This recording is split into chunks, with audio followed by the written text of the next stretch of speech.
Welcome to And That's When I Realized, the truth and comedy of midlife with me, Susan Dolci.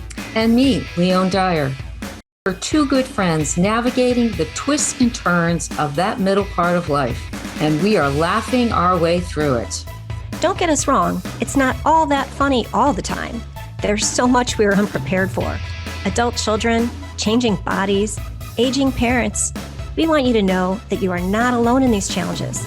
So sit back, get a front row seat as we share true life stories with a fresh perspective and just a pinch of irreverence. And That's When I Realized starts now.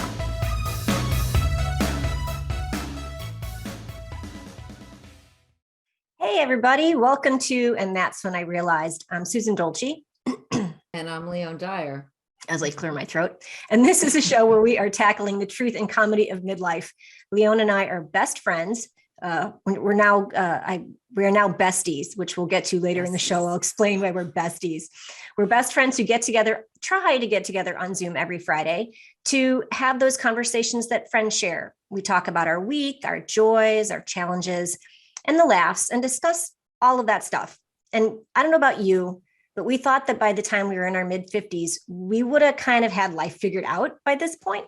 But it turns out that there was a lot we weren't prepared for. And that's why we decided to take this conversation to the airwaves and share them all with you. And today we are discussing, this was another Leone request. So alert, this was a topic, Leone, that's near and dear to Leone's heart. And we are discussing how we can ditch the drama around food and start eating intuitively, which I can't wait to hear more about this, with our guest, Justine Sloan. I am very excited about this show. And so before we dive in, let me introduce Justine Moore Sloan.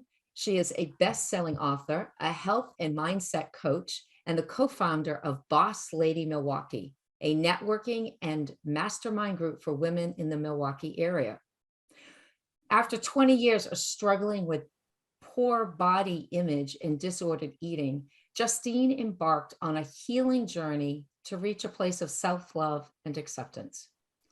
She's now on a mission to help women stop obsessing over food and the scale so they can enjoy life to the fullest. Justine's candidly written best-selling memoir, Someone I Love Lives Here, was released in October. The book chronicles her journey from being an overweight and teased as a child to being an internationally acclaimed fitness model, fueled by a deep-rooted sense of inadequacy. Her journey showcases how to burn the rule book, reclaim your power, and love your body and yourself in a society that tells you not to. Holy cannoli. Amen, amen, amen. And I just have to say, my 17-year-old self right now inside is like screaming that it took me 40 years to even start the conversation to acknowledge that this is how we should be living and healing and dealing. So thank you for bringing this to us today. So thank you for having me. I'm honored and so excited to be here with you both. So let's start. First of all, let's just start from, how did you go from an overweight child being teased to a fitness model? Because that's a journey. Yes, it was a very interesting journey. And my body image issues started as young as 7 years old, which most of my life, I thought that was very uncommon and only me. But I actually, years down the road, did research, and over 80% of girls in America actually report being on a diet by the age of 10. So it's not uncommon at all. Sadly, it's a normalized thing, a very common experience. So at 7 years old, I gained a lot of weight in the second grade. A doctor told my mom in front of me, a pediatrician told my mom that I was in the 90th percentile for weight. So spelled it out that I was heavier than 90% of kids my age. And I was in the room sitting there taking it in. And that was the first time that I started feeling like something was wrong with me, something was wrong with my body. And because I was heavier than other kids, that made me bad in some way. Again, there was something wrong with me. So I tried my first diet at 8 years old. It was Slim Fast. I always say it was the 90s. And God bless my mom. Like, she was in a tough position and she had it in the house, and I started drinking it at 8. Didn't work for me because I was having it in addition to all the little kid foods I was eating. But then in middle school, I finally figured out how to lose weight. I was running a lot and I knew the calories in every type of food by the time I was just 13. And so I did successfully lose weight in middle school, and I received so much praise from it, from people we went to church with, from relatives that I didn't even know very well, from the neighbor kids I played with, from their dad. It was these adults in my life that didn't really even have a big role in my life, but they were congratulating me on getting skinny and losing weight. So my 13-year-old brain took that in and decided that I was more valuable in the world if I was in a thin body. And so that's really where it became an obsession to constantly strive to be as thin, as fit as possible. And so that really took me through my teenage years, my college years. I was constantly trying all these different diets. And then finally, when I was in college, I started to work the front desk at a gym to get the free membership. And I started getting into the world of fitness. And I felt like, okay, here it is. Like, this is how I can, in a healthy way, get the body that I want. Like the fitness models on the covers of magazines who have these amazing physiques and just look perfect in every way. So that really became my sole focus in life. And shortly after working front desk at the gym, I became certified as a personal trainer. And then I decided to start competing in these fitness competitions. And I thought I would do one and be done with it, but I ended up doing 19 competitions in the course of 4 years. So like bodybuilding shows, they were grueling to prepare for them. The things I did, I look back, I cringe. I feel like I don't even know the person who did the things that I did to get ready for these competitions.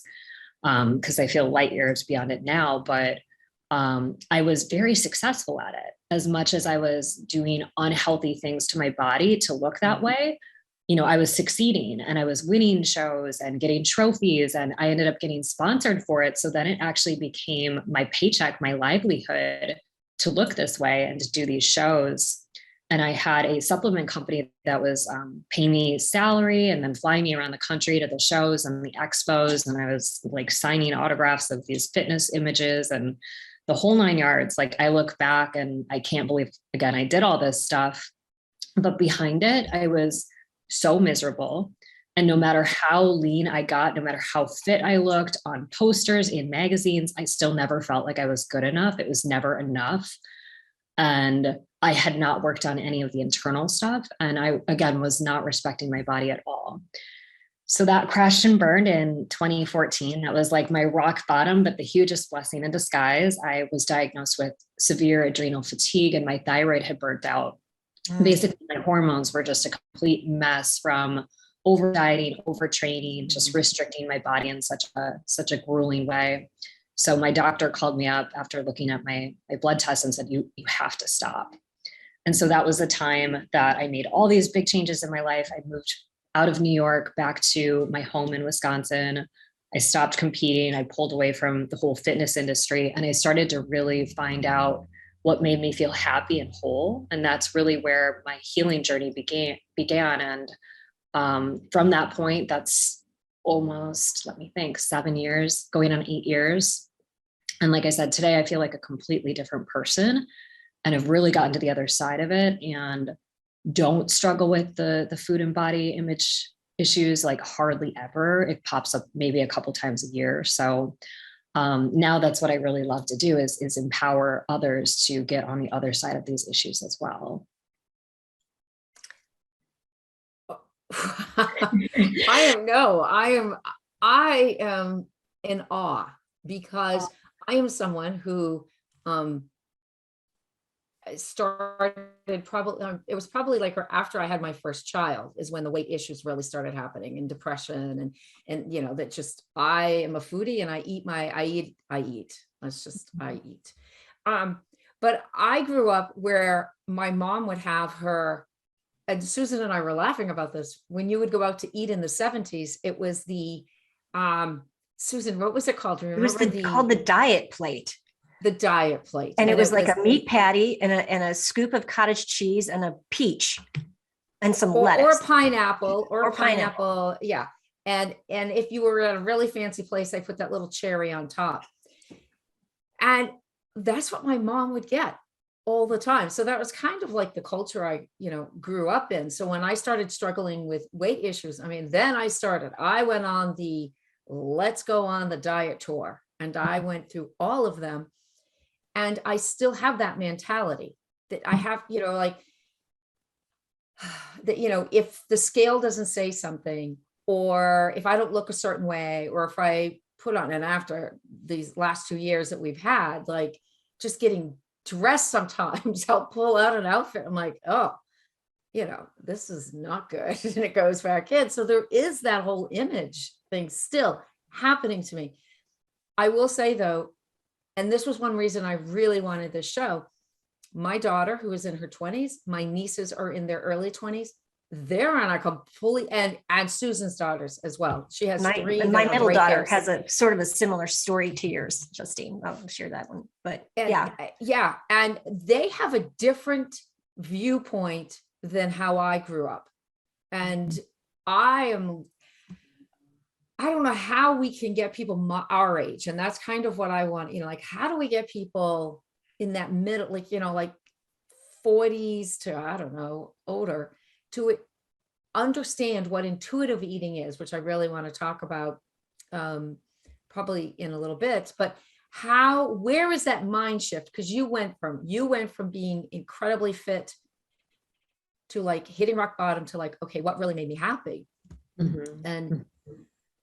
And yeah, that's, and that's, like we said, we really wanted to have, especially someone younger than us, who's outside of our diet culture mentality that we've grown up with. Because I've had conversations with my middle daughter. She was a dancer. And she just has a more of a, she doesn't have a dancer's physique. She never did. But when she went on, she wanted to lose weight. She went on this sort of like a South Beach diet, started losing weight. And all of her dance teachers was like, wow, Katie, you look great. This is awesome. You're doing such a good job. And in the meantime, she was starving herself. And it's that praise for not being kind to your body that just totally messes up our heads. And so me and my middle daughter will have these conversations like, please explain to me what intuitive eating is, because I really don't understand how to marry a healthy lifestyle, healthy eating, and not depriving myself of things, to eating intuitively. So that's why we are, again, very excited to have you on. We're coming up on a break, so I don't know if we want to delve too far into that topic. But we're very excited because we felt like it's your generation that can teach us what we need to understand about ditching the scale and the drama. Yeah. Well, and it is so good to see, because again, what I grew up with, which was definitely still diet mentality. I've tried cabbage soup, South Beach, Atkins, everything when I was younger. And now to see even just the shift on social media. I know there are the negative aspects of it, but body positivity and seeing models with different body types and intuitive eating, which we'll get into, but really starting to have these empowering concepts. It is exciting to see that, especially for women, because it's just like the headspace, the energy that these things take up, it just really, the cost is our precious lives, not being able to enjoy them fully because we're obsessing over calories and the scale and, these things that really don't matter in the big picture of our lives. Oh, so it definitely is a mindset. And so when we come back, I really want to dive into what intuitive eating is and how you can be healthy. Yeah, I just want to hear like what it is and how we can adapt it into our lives in midlife. So we will be right back.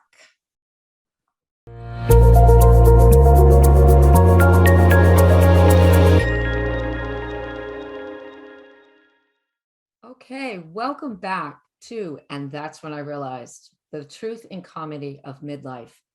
I'm Leone Dyer, and I am here with my co-host, Susan Dolci.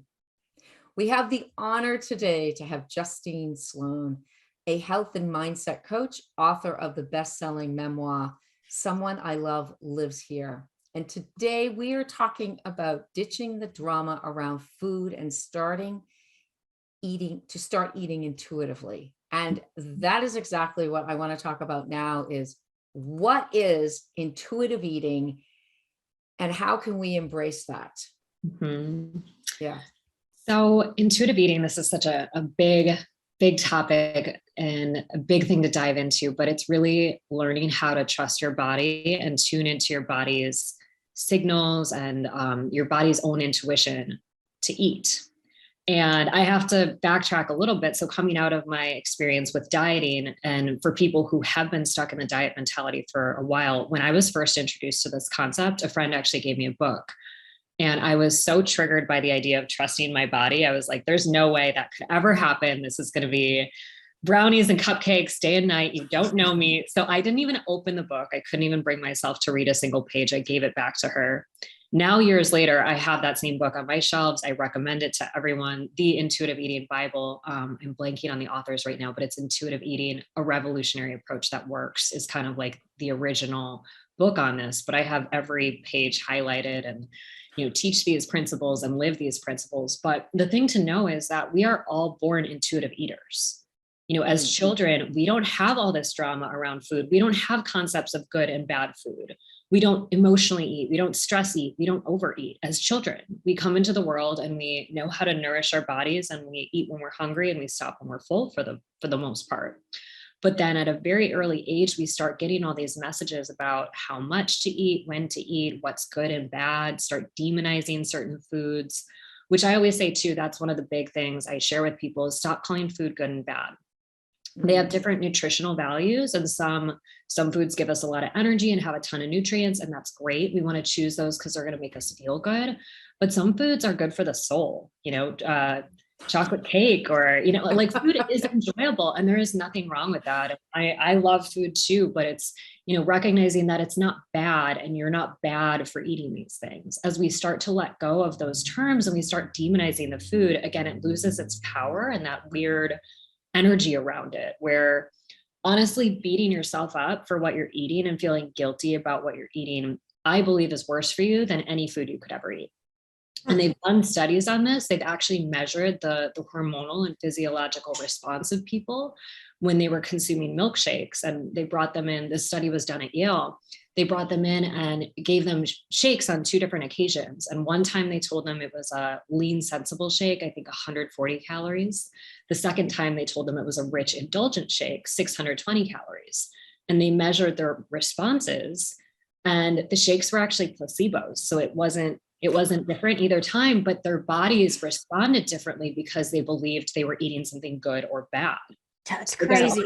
Isn't it? That, like, for me, when I heard that, I was working around, my thoughts. And when I would go out to dinner and enjoy a burger or try to enjoy the burger, and those old diet mentality thoughts would creep in and be like, you shouldn't eat all that, this is bad. You're going to have to burn it off tomorrow. You're going to gain weight. All of those toxic things that our inner critic will say to us. I would just quiet that because I'm like, I cannot afford to think like this. I know these guilty, shaming myself kind of thoughts are actually hurting my body more. And what's worse is they also raise our cortisol levels, our stress hormone, which is a fat storing hormone. But even I tell people, if you're stepping on the scale every morning and you don't like that number you see, that stresses you out and you're releasing cortisol, which is a fat storing hormone. So again, a lot of the stress around the diet mentality is actually working against people from what they want. So first, we kind of need to clean up all of that energy and start, giving ourselves more grace. And with the intuitive eating piece, going back to that, really trusting your body. What's so interesting is when I work with women and I have them start giving themselves full permission to eat what they want while tuning into your body. So that's the thing, is we're not going to eat 12 brownies if we're tuning into our body and noticing our hunger and fullness signals, when we're really tuning in and saying, like, what do I really want? What would feel, I always tell people this, ask yourself, what would feel most loving right now? What would feel most supportive? So in a lot of instances, that's not going to be brownies and cupcakes. It's going to be something, that again is going to give us energy and nourish our bodies. But then we go out to eat, and again, we're, maybe it's pasta or whatever, margaritas or something like that. When we want to indulge, what would be most loving right now? What would be most supportive right now? If we force ourselves to get a little salad and a water, or the diet plate that you referred to, Yeah. that is the worst experience ever. Sitting at dinner with a plate in front of you that you're like, oh my gosh, like you don't want it at all. And then what happens later on? You get home, you weren't satisfied from your meals, so you're looking through the cupboards. I always say, restricting yourself, I say, is a binge in the bank. Whereas if we just give ourselves what we want and we tune in and we say, okay, I'm satisfied. Okay, I'm full. My body's telling me I'm full now. It is amazing, because once you start really building this trust back with your body, I always say too, just to kind of finish on this note, I say our bodies do so many amazing things all day, every day. We don't tell our lungs to breathe. We don't tell our hearts to beat. When we eat, we don't tell our digestive systems what to do, but the process of digestion is incredible. So why would we ever think that our bodies can't give us guidance on how to eat, how much to eat, what we need, and when? So we really are capable of tuning in, and it's a process, but I promise it's not as scary as it seems. And it's so liberating when you can throw out all the rules and really just start to trust your body. So what that process you were just talking, is that your empowered eating method, or are there more other things around your method? Right. Yeah. So intuitive eating, like I said, is this whole school of thought, a whole concept. I would highly recommend that book, Intuitive Eating. And then I teach women, the empowered eating method is the method that I've created. And it combines intuitive eating also with what I call empowering science. So just a basic understanding of nutrition and balancing our blood sugar. And basically, I think that it's very empowering to have a lot of these tools in your toolkit that you can use anytime you want. So I always say, like, for me, when it would be the holidays or going on vacation, and maybe an all-inclusive, you come back and again, diet mentality, you're like, oh shoot, now I have to go on some diet. I have to burn this off. Whereas if you have these tools in the toolkit, you're like, cool, I know how to get back into balance. I had 100 margaritas last week, no sweat, no drama. Like, I know what to do. So it's more about the consistency every day. You're not doing these drastic diets. There's no restriction. But again, when we take out the restriction piece and we know how to keep our bodies in balance anytime we want, and anytime we kind of want to put our foot on the gas pedal, I say, then we feel really empowered, because there's no more of that. There's so much overwhelm, I think, too, because with food and the dieting industry, there's so many different theories that it can get really, really, overwhelming, not knowing what to do. So I like to really arm people with kind of gentle structure and nutrition that they can use as much as they want, while really, again, tuning into their bodies and trusting that intuition. Leone, can I ask one more question? I don't want to cut you off, but I just, No, because I've read, I've gone to your website, and do you have clients our age? Like, do you have women who, postmenopausal, who have that, the issues with weight gain, where they were, they didn't gain weight. They were healthy and fit, and now they're putting on weight, and their hormones are the cause of it. Like, I would love to know, like, how you work with women like us. Yeah, I do.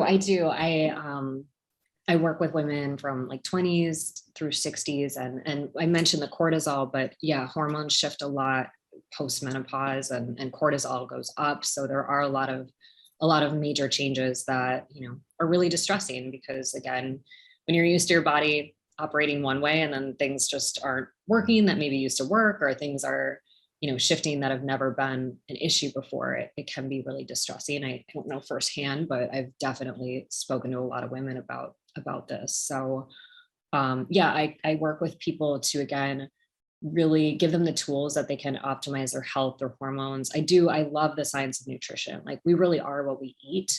So coming from that perspective too, that's where, like, we can kind of loosen things up and not be so rigid and eat intuitively. But when we do it from a really loving, respectful, perspective, then of course we're going to want to nourish our bodies with high quality foods. And so I love all of that stuff too. And again, I love empowering people with the science to optimize their hormones so that they feel really good too. I mean, that's, if we're focusing on feeling good first, we're going to look better too. You know, naturally, that's like when we're eating well and taking care of ourselves in every way, the byproduct is looking good and kind of maintaining a healthy weight, of course. So I like to focus on, you know, some of the holistic stuff first, the hormones, feeling good.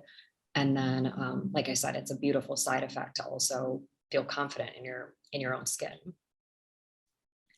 And it really, you almost have to go through, and I don't want to say, I know if my daughter's listening, she's going to just groan. You have to go through a kind of a detox. And my husband and I have gone through eating detoxes many times. Like we indulge, especially over the holidays. January is our detox month. But besides the food, it's almost, you have to go through an emotional detox, or kind of a sense of getting to know who, or getting back into that, your body being able to regulate what you need and want rather than the head. Absolutely. Yeah. I call it an unlearning, because that's really like, first we have to unlearn everything that diet culture has told us and all of that programming, because and even you know, if people still have this hope of seeing this diet or that diet, or maybe if I start this, it's like, it kind of just, we keep backtracking when we do that. And it takes away our ability to really start to hone in that skill. I think intuitive eating is a skill, and it's a practice, and it's something that we can strengthen, you know, by doing it. But like you said, yeah, you definitely have to detox from all that diet culture messaging first. Okay, I still have more questions on, on intuitive eating. And when we come back, we're going to talk about that, and just how to bring, I think how to really to bring that empowerment into your everyday living or in everyday life, between exercise and food and what you look like in the mirror and on, you know, we won't say the scale. Let's not talk about the scale. Throw that out. And I just want to say, before we go to break, I'm impressed. If you can have 100 margaritas and then come back and still be thinking, I am like, might be an exaggeration. Yeah, I might have had 10. Like that, though. Yeah. Okay. Thank you. And we will be right back.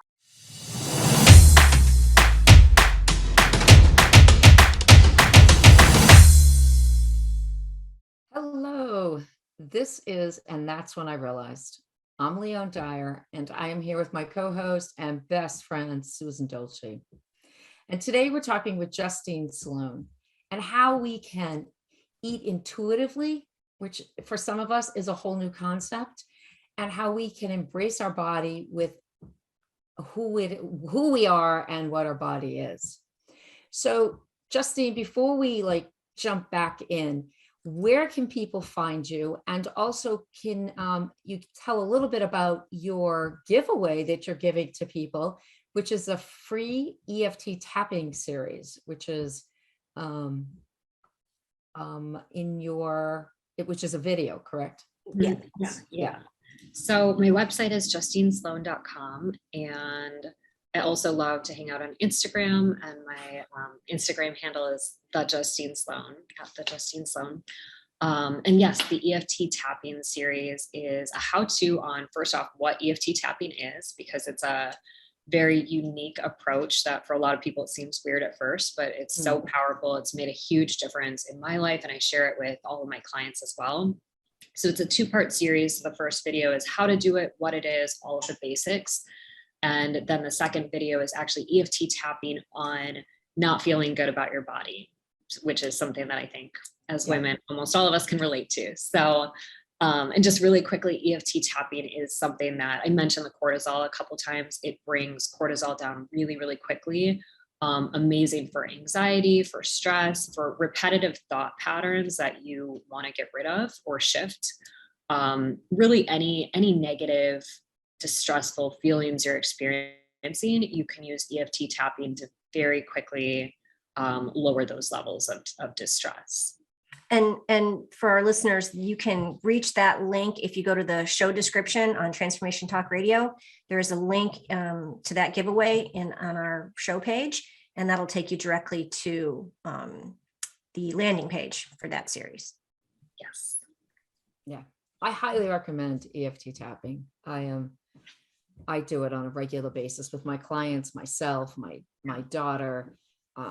Yeah, Cool. or with, yeah, Yeah. it's amazing. So effective. Yeah. I love it. It is. I know they're like starting to teach children. I've seen videos and stuff. I think I'm like, wow, what a gift to grow up with that tool. Yeah, yeah, it is. So in the last section, you gave us a great description of really what intuitive eating is. And so thank you. I mean, I have to be honest, when my daughter first started talking about intuitive eating or having food freedom, I think that's the other like hashtag that people use. I just had this vision of like, I don't know, hanging out at McDonald's or the pizza joint and just like, yeah, we're just gonna do it. And, and as a mom, I'm like, what about all the good food that you're supposed, but I also knew that if I gave myself the freedom, like if I move those guidelines, like in my head, I thought if I move those guidelines, I am going to just cut loose and eat everything and anything I wanted. And I've been in that state before. I mean, a lot. I've been in that state. And you're right. I am not feeling good emotionally. So how do we go from like knowing what to eat, knowing what's good for our body? Because I think at this point, unless maybe you're in high school, you pretty much know what I think younger kids know more than like just having raised and worked in a high school. They eat really bad all across the world. Not supposed to use that word. It's not good and bad food. Yeah. It's low nutritional value right. food. Okay. They eat a lot of very non-nutritional food that has preservatives and coloring that does not exist in nature. Yeah. So, so how do we like change that emotional mindset to be able to tap into what our body really does know? Mm-hmm. Well, the first thing I would say is again, getting rid of the diet mentality, because when you said a lot of times you have cut loose, like you've been there, I call it like the Last Supper mentality. So when you've dieted a lot and you have in the back of your mind, this took me so long to get rid of, like in the back of your mind, if you feel like you're going to put yourself on a diet on Monday, diet starts Monday. If you feel like tomorrow you're going to have to do penance for what you're eating, it will be a free for all. And I've been there. I was there for years where it was always either restricting or binging. So we first have to, again, kind of make that promise to ourselves that there's no more restricting. You can have what you want, but really tune in again, ask like what would feel loving. I love that phrase. I have to say it again to ingrain it into it's what is supportive and loving for my body right now. Yeah. And when you do it, my clients will come back and they'll be like, I went to this Christmas party, and they'll tell me ahead of time, like, I have a crazy sweet tooth. And they're like, you wouldn't believe it. I was at this Christmas party and there was this whole table of desserts. And I really tuned in and I didn't even want it, because that's the thing too. And for me, getting out of that Last Supper mentality, I will still have to do this to this day. Sometimes I'll remind myself there's more where that came from. And if you really want it later, you can have it. Even with clearing your plate, like I was a lifelong member of the Clean Plate Club. If it was in front of me, I was going to eat it all. So sometimes really stopping, checking in and being like, oh, I'm actually satisfied. I'm full. I feel physically good. And I always say you want to eat for physical satisfaction. And then that tipping point is where we continue to eat for an emotional reason, or again, just because it's in front of us and we're kind of mindlessly eating. So it's really being mindful and tuning into our body during the experience of eating. But I'll tell myself, I'm like, I can wrap it up. If I'm at a restaurant, I'll put it in the fridge. I can have it later. If in 30 minutes I'm hungry, or tomorrow I want it, I can have it. So I remind myself that we're not going back to that. We're not dieting anymore. We're not restricting, because I think, again, first we have to let go of that, or our body feels like, oh, I better get it in now because I know what you're going to do on Monday, or I know what you're going to do in the morning. Yeah. So, again, it's kind of building that relationship, that trust with ourselves. But with that question, like I said, whether it's a food choice or what kind of workout would feel good today, you can feel in your body, like, do I have a lot of energy that I can do something a little bit more, hit it harder, or do I really need to take it easy and maybe I'll just take a walk or do some stretching, like any choice, we can really tune in. And once we build that skill, it's amazing. I even use like my own intuition to make choices of like, do I want to go out tonight or do I want to stay in? Things like that. It's really, really powerful. And if you just get still and take a few moments, and again, if you're deciding, I'll do this with a menu too, like, what do I really want to order?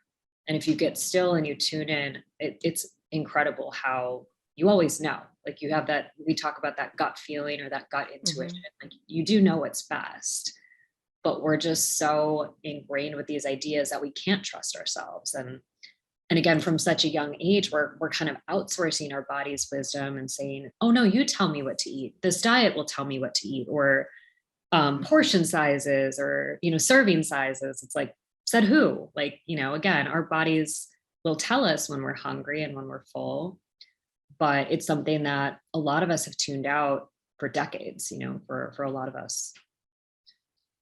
And I think for so many, I'm speaking of me, food equals emotion. And when I'm sad, I crave, I'll eat a pizza anytime, but I really can't eat cheese. So that has issues, but pizza is my big thing. I love pizza, but my family knows that when they see the package of spice gumdrops, mom's stressed. Like mom has hit her. We're not talking to mom right now. That's it. So I was like, that's it. But for me, food, there's this love component, for food. And I think that, like growing up, like my mom made cookies because she loved me. I cook because I love my family. I cook because I love me, I guess, so I think to like food, you can like food and know it's just one component, as getting dressed or as, entertaining yourself with a movie or going for a walk. And somehow food for many people, not for everyone, but for many, is equated with an emotion and is fulfilling that need that is not there. Yeah. But I would say, is it filling that need? Right. Exactly. Right. Yeah. That's what we grow up thinking, and that's what we attach to. Yeah. Yeah. And so for that, because again, I'm like, I love food, and it's a pleasureful part of life. And again, I never want to take that from anyone, and no one's taking it from me, but it's like when we are reaching for food to fill an emotional void, it doesn't do a very good job.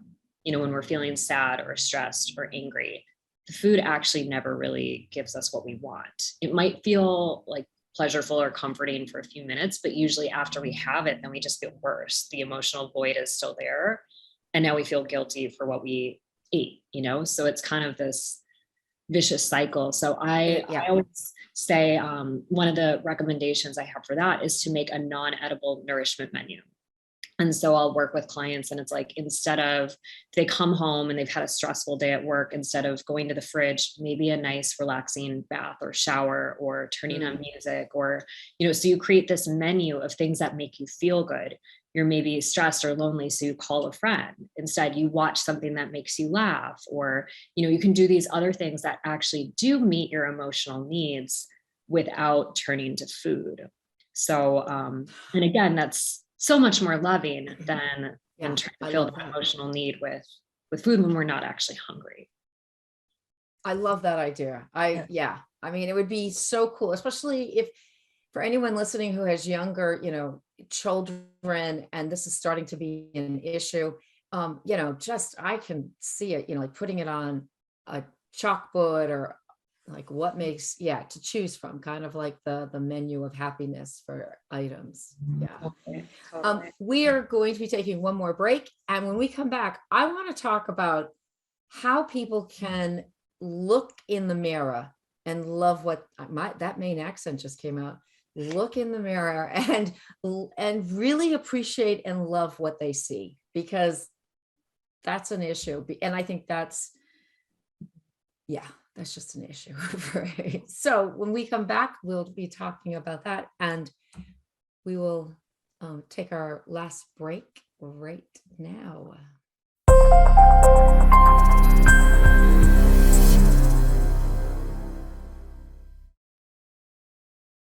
Welcome back. We're discussing today how to ditch the drama around food and start eating intuitively with Justine Sloan. I'm Leone Dyer. Justine Sloan. Justine, I'm sorry, Justine. I am so sorry. With Justine Sloan. I'm Leone Dyer, and I'm here with my co-host, Susan Dolci. And that's when I realized the truth and comedy of midlife. And while I do joke around about, wanting to eat all the pizza and the spice gumdrops and done all that, there is a seriousness that is, and it has been for me. I've gone through moments of horrid depression because of how I look.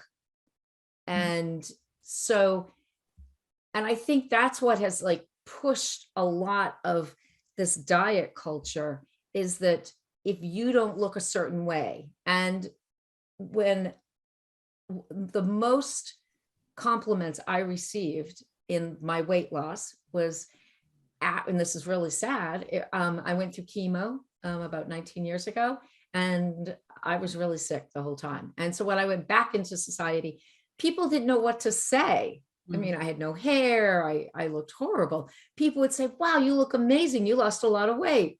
Wow. Seriously? I'm paler than I am now. So that's just that, so I think there's a lot of praise given, when you lost weight, people complimented you. And the same thing when Susan shared with her daughter, that we have this mindset, or we have this culture where we compliment people on weight loss, which just fuels that. If I want to be in that group, if I want to receive a compliment, or if I want to be, then I have to look a certain way. Yeah. And so how can we just get rid of that? And how can we get ready in the morning and look in the mirror and be like, okay, damn, I'm not bad. Yeah. Yeah. Well, first off, I would just say on that note, I think everyone should be mindful of not giving those types of compliments or praise. I think people, because we never know what people are going through. And like you said, you were dealing with a terrible illness. And, I've spoken to women who have gone through a horrible divorce, and they're so stressed they can't eat. So they lose weight and then they get praised. And it's just like, we don't know what people are going through. And also it just really sends a message of, then people think oh, well, what's going to happen if I put the weight back on? Right. And then what happens a lot, especially if it is, through illness or stress or a strict diet, is a lot of times people do. And then when you do, you feel terrible. And, seeing those same people, you're concerned about what they're thinking. So then as far as our relationship, looking in the mirror and starting to really love what we see, accept ourselves. Again, this is a journey. It's a gradual process, but actually the title of my book is Someone I Love Lives Here, with a mirror on it. I was just going to ask you about that. Yeah. And I always start with that. It's like the things we say to ourselves, we would never say to anyone else. And that's heartbreaking, So practicing self-love starts with thinking of your favorite person in the world, your best friend, your child, or I say, maybe it's your furry pet, but you would not criticize them or speak to them in the way that we so often speak to ourselves. So first off, it's gently observing how we're speaking to ourselves. The things we're thinking about ourselves, the things we're saying about ourselves absolutely have a massive effect on how we feel.